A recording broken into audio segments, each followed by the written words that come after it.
To make a cayenne pepper poultice or compress, you'll need a few simple ingredients and supplies. Cayenne pepper powder, about 2 to 3 tablespoons. Carrier oil like olive oil or other carrier oil like coconut or grapeseed, enough to form a paste.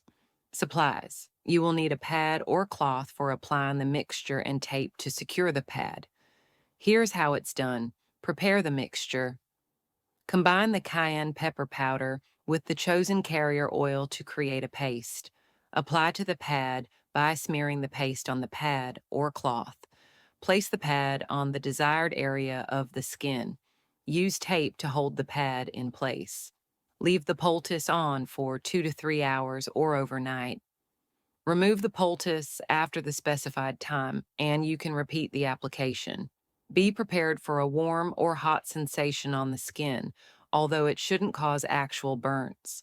Do not apply the poultice to open wounds or cuts, as it can be very painful. Wash hands thoroughly. Cayenne pepper can cause burning if it comes into contact with the eyes or mucous membranes, so wash your hands carefully after handling it. Please share, like, and subscribe for more.